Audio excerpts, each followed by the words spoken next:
There are so many wonderful sisters who have reached out to Guy and I in our ministry. I remember getting many emails about the Last Man podcast and messages over the years. Last Man podcast for men, but women were listening because women get it.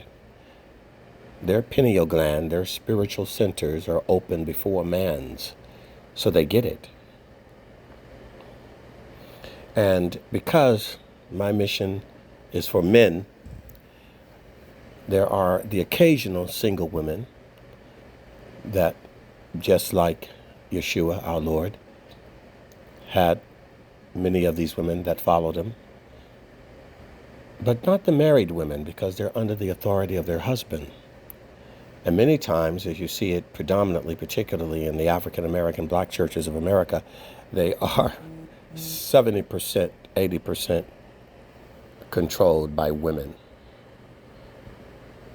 And that's their main population.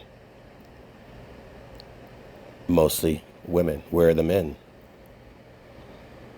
Where are the men in their roles, in their leadership? You're leaving your daughters, your wives, your sisters, and your mothers uncovered because the Lord gave you that authority. 98% of all your wars are fought with men. 98% of all of your buildings, 99% of every skyscraper are built with men.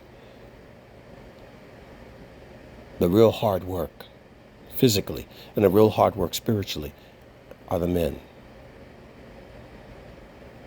And we could debate why that is, but it is that way, period.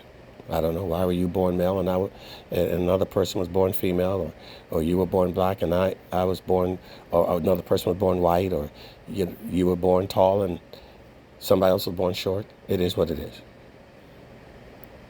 We can go into all of these rabbit holes, dark spaces of genetics and environment and electromagnetic fields and all of this crazy mess. We know in the beginning, Eve was deceived. Hava, she was deceived. She led Adam away. And for that one thing, because she had her ear to the serpent's mouth, women to this day are more in tune spiritually, particularly to the dark forces of psychic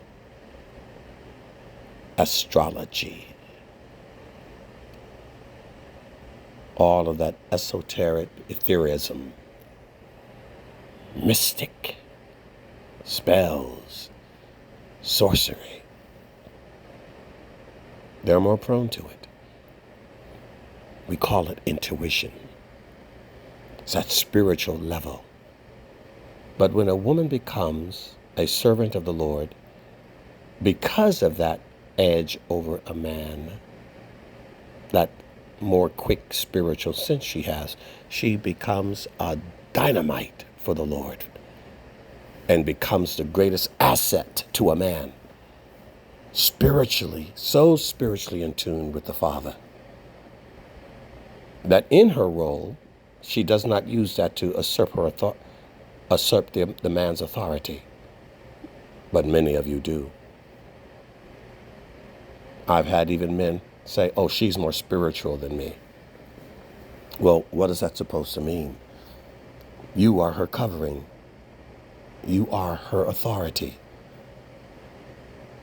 You can have children that are more spiritual than their parents, but you are the Father. You are the authority. That doesn't give them authority over you. They're more spiritually in tune, yes, so they can help you see something that maybe you can't see, but they don't take charge over you. The buck still stops with you. And so I've had to, in many cases, discourage some of the sisters who reach out that want to help our ministry, and particularly those that are tied to a man. Excuse me, and some that are not tied to men. I have to be careful because unless I know you personally, it's very difficult to accept financial help from people I do not know, your reasons and your agenda for it. Some people will do it to buy you, to get close to you, for the wrong reasons. So I'm very careful. And if the men that I do mentor, the men that we do disciple, the men that do know me and meet me, if they did what they were supposed to do, I wouldn't even need to ask. It's anything, but most of these men divide their resources, and usually it's not for good. It's not because they're helping Guy and I in our ministry here in America and in Israel primarily now. No, they're not dividing it between us and someone else of a ministry of integrity or character, or someone else who's ministering to them in their lives, visiting them in a hospital, ministering to their children. No. Usually it's just some random person that has no spiritual involvement in their life. And worse than that, many of the guys take God's resources. When they say they don't have anything to support God's work, it's because they're supporting the devil's.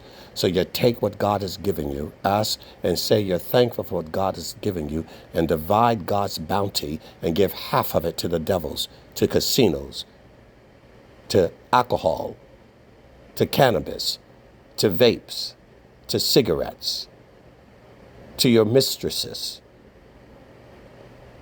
It's interesting to watch how so many of you men have a divided mind and a divided heart, and yet you expect God to bless it. He won't, and he doesn't, because you're divided. And worse than being divided is taking what the Lord has given you and giving it to the devil's kingdom. That's blasphemous. And it's not just blasphemous, it's wicked.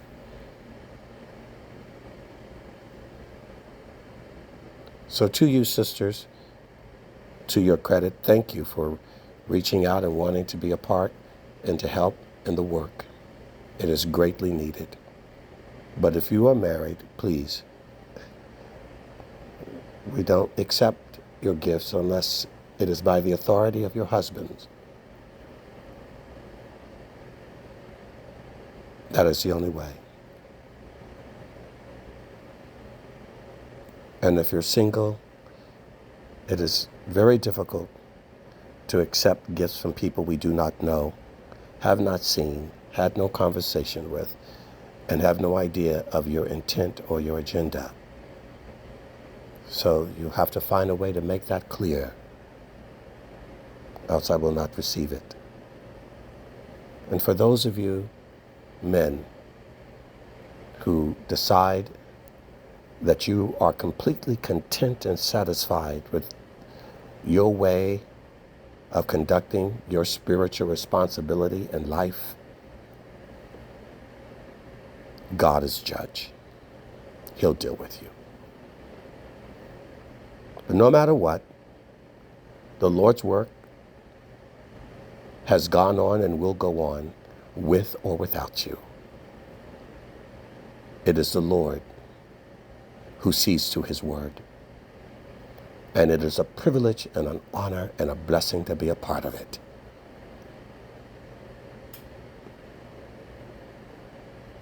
May God be glorified. Now go and bless the Lord. And a big thank you to you men who stand by the work of the Lord with your conversations, with your fellowship, with your breaking bread with me, with your gifts, with your financial support, with your words of encouragement for the mission of God. Thank you.